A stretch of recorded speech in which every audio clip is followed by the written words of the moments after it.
Okay. Well, good afternoon, and welcome to our info session for the Department of Medical Laboratory Sciences Degree Completion Program, which is our MLT to MLS program. I am Melissa Jamerson. I am chair of the Department of Medical Laboratory Sciences. And in this Zoom session, I also have with me Miss Rhonda Chapman, who is the director of our degree completion program, as well as instructor for our education management course. And Chelsea West is also here with me. Chelsea is the director of recruitment and student programs here in the College of Health Professions. For this session, I just briefly wanted to go over some of the information, some of the background about our program, some of the requirements, and then answer any questions that anyone may have that joins the session. The session is being recorded, and so maybe you are seeing this later on, sent in an email. On the very last slide of the presentation is my email address. So if you have any questions when you're viewing this presentation, feel free to email myself. You can also find contact information for Ms. Chapman on our website. So welcome to the info session. A little bit background information about our program. We are fully accredited by the National Accrediting Agency for Clinical Laboratory Sciences, often referred to as NACLS, which means that when you finish our program, you are eligible to sit for the ASCP Board of Certification exam to become a certified medical laboratory scientist. This program is all online, and so the structure of the program is that our instructors teach and they record every lecture.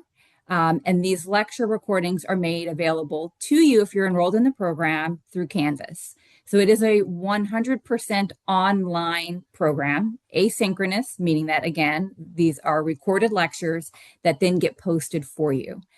We understand that most individuals in our degree completion program are working. And so that's why we like to have flexibility in terms of the format, allowing students to view the recordings at a time that works for them.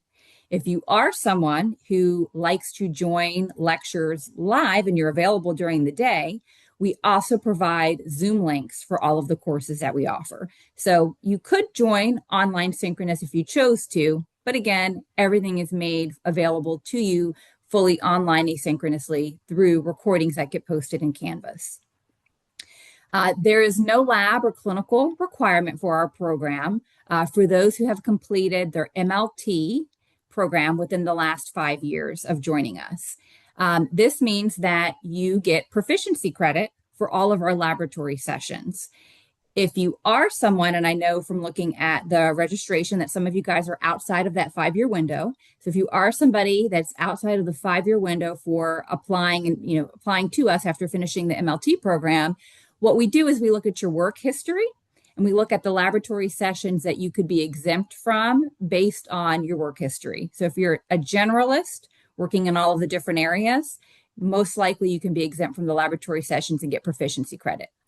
Maybe you work in all of the areas, but you don't have any, all of the areas except for one, like blood banking or micro. And in that case, we would ask that you would come and join us for select laboratory sessions, just to make sure that you do have those skills that you need for your completion of the MLS program. Work experience, as I mentioned, is what we do. So we look at a resume, we see where you're working, what technology you're exposed to, so that we can decide which laboratory sessions you may need to come in and complete. We also work with your schedule with those laboratory sessions. So, if you need to come in on a Friday to complete blood banking, we have a laboratory instructor who can work with you to make sure that somebody is available to do those sessions for you on, that Friday that you're available. If it's hematology, we can send slides. We've let students borrow microscopes before to make sure that they can complete those labs. So again, flexibility is something that we know is very important for someone who is working, and we try to be as flexible as possible.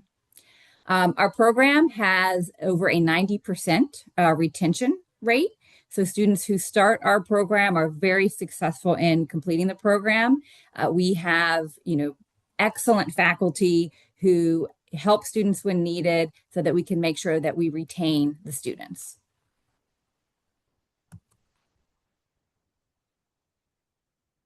So why VCU? There are several different MLT to MLS programs that are out there. Some of them are online like us, but why VCU?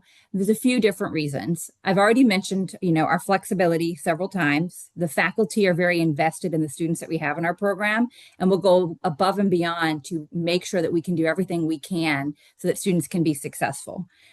You have curriculum that is flexible as well, so we can tailor the courses that you take to fit your needs and your goals if you're a full or a part-time student. Vast majority of our students who are in our degree completion program are part-time students. They're working, they have families, and so our advisors as well as our faculty can meet with you and can figure out what courses you need to take each semester that's going to work for you, and make sure that you have enough time for that job that's still very important and for those family obligations that you have. Another very exciting thing about our program is that about a year ago, we were granted residency neutral tuition.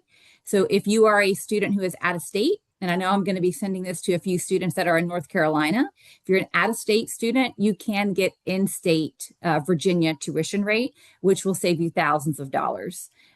We have excellent program outcomes, very high Board of Certification exam pass rate, very high graduation rate, and very high placement rate, meaning that students have jobs lined up when they finish our program.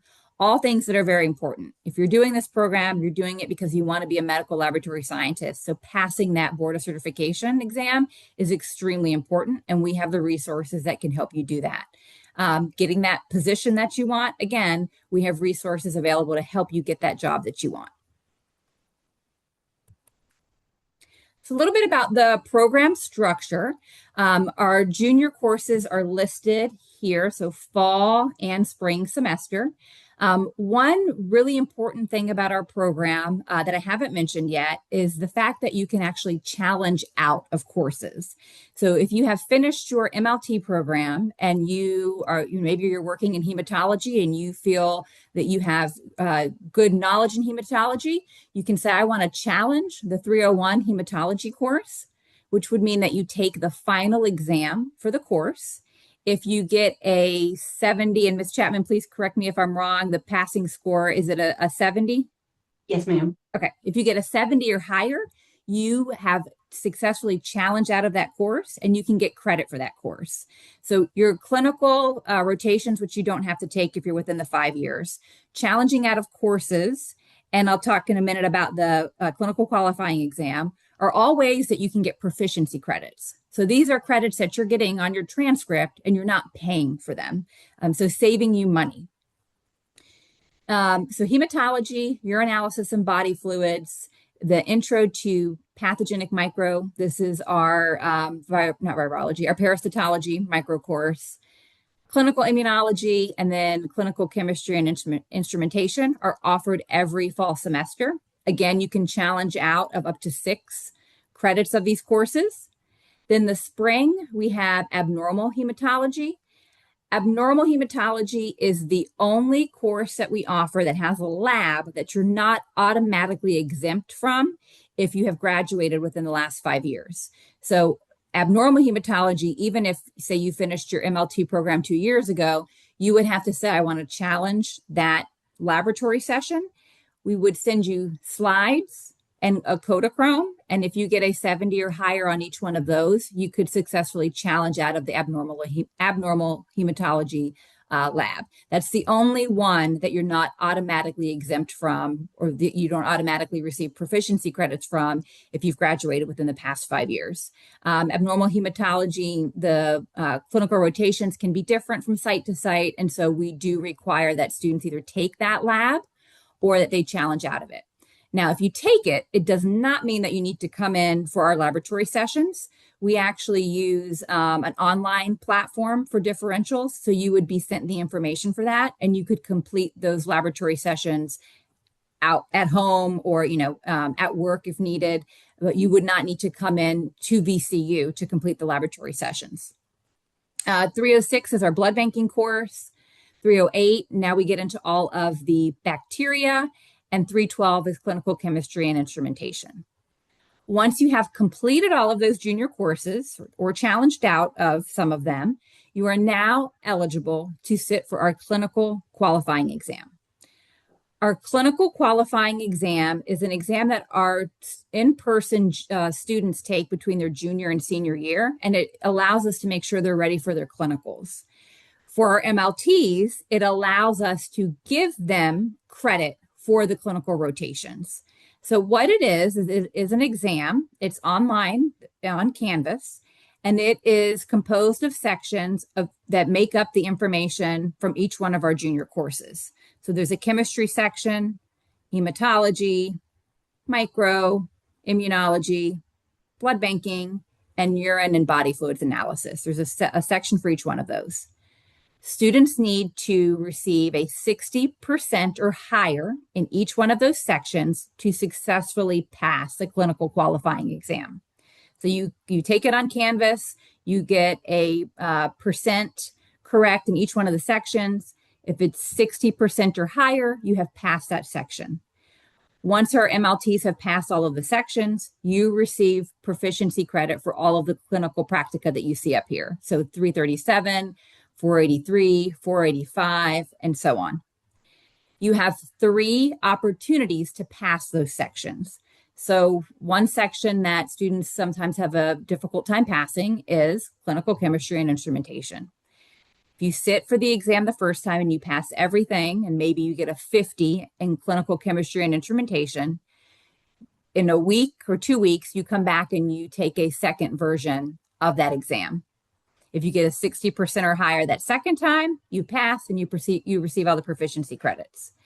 If you need a third time, you receive a third chance at passing that section of the exam. So you have 3 chances to pass all sections. You only retake a section if you fail it. So in my example, I said, I just failed the clinical chemistry. When I come back that second time, I just take the clinical chemistry and instrumentation. I also recommend, if a student does fail a section, that they meet with faculty after not failing it that first time. Meet with faculty, go over that test so that you are prepared to take the test the second time. If you fail it the second time, you are required to meet with that faculty member to get ready for the third time. We want you to pass. We want our students to be ready for clinical rotations. We want you to receive the proficiency credits if you're an MLT. And so meeting with faculty helps prepare you for that second or that third attempt.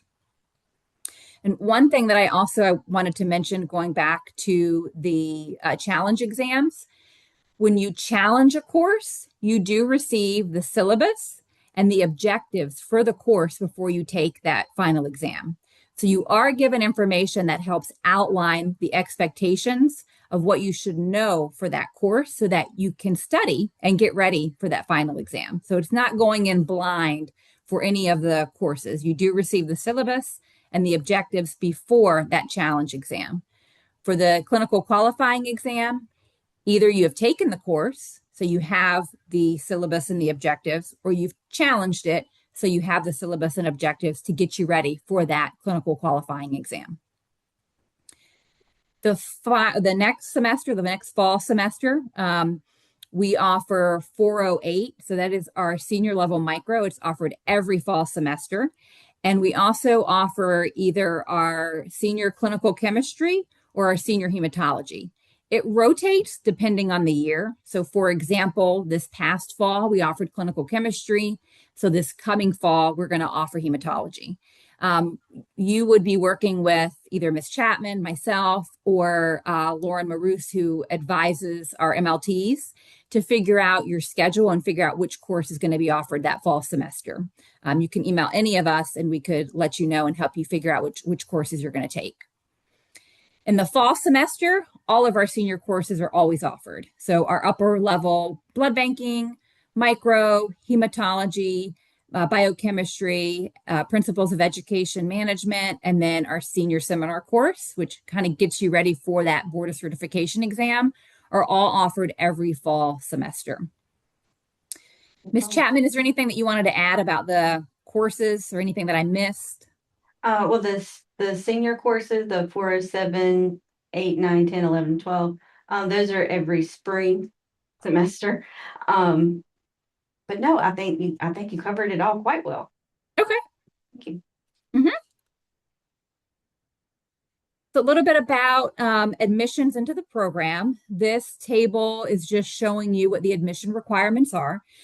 So to be a part-time student, we do require 38 prerequisite credits. Most of our students in our program are part-time students. If you did want to be a full-time student, it's 44 credits to be a full-time student. So it requires 8 credits of biology to start. Before you graduate, you would need another 4 semesters. So before graduation, it's 12 semesters required. We require 8 semesters of chemistry to start. Most students have had General Chemistry 1 and General Chemistry 2, and they need to take organic or quantitative analysis in lab. So we do require that upper level chemistry, again, either organic chemistry or quantitative analysis to get you to the required 12 credits. 6 credits of English, 3 of math, and then 13 of electives to start the program, and 21 of electives to complete the program. So what this table means is that you can come to us and still have some of the degree required credits needed, like organic chemistry. You can complete that while you're in the program. You don't have to take it at VCU. You can complete these other program requirements at a community college if it's more convenient for you, or you can complete them at VCU. I would say vast majority of students choose to utilize a community college to save money. And I would also say the vast majority of students, the course that the students still need when they come to us is organic chemistry. And we can help you with some different options that are available. There's some online options that students have utilized in the past. We also know of some community colleges that offer organic chemistry. So like I said, Lauren Maroose is the advisor, and she and Eliza Callahan are really great at letting students know about different opportunities to take some of these degree requirements, like organic chemistry. But do you mind if I add one thing there? Absolutely. While it's not required, when you take it, the additional chemistry hours, it's not required, but we do recommend that you take the organic or quantitative analysis prior to the advanced chemistry, just because that knowledge builds on each other by nature. So it would be a good idea to have it before you get into upper level clinical chemistry within our program. Yes. Thank you, Ms. Chapman. So the last slide, I just have a link to our admission site and then my contact information. And if you want, I might be able to add, I don't know if I'm still showing my screen, but Ms. Chapman can also state her email address if you want, just so that anybody has it for any questions that they may have. Oh, of course, I'd be happy to. So my email is Cranston RM. I'm going to spell that. So that's C as in cat, R-A, N as in Nancy, S as in Sam, T as in Tom, O, N as in Nancy, R, M as in mother, at vcu.edu. And yes, please email me. I'm happy to help answer any questions. And me as well. If you guys have any questions whatsoever, please don't hesitate to reach out and contact us. I know there's a lot of, as I mentioned, MLT to MLS programs out there. I think what makes VCU stand out is our commitment to our students' success. As I mentioned, we have outstanding faculty who do everything they can to help students understand the material and get ready to work in a clinical lab, because that is our goal. We want to increase the number of students that we're putting out there into the workforce in these positions in the lab, and we want to make sure you pass that certification exam. And one other thing is a lot of our faculty also still work in the clinical lab, like on a PRN basis. So like we're still, and if we don't currently, then we have very recently. So we can relate, the content to the real world. So I think that's very valuable. Yeah, absolutely. So thank you all for your time today, and we look forward to hearing from you.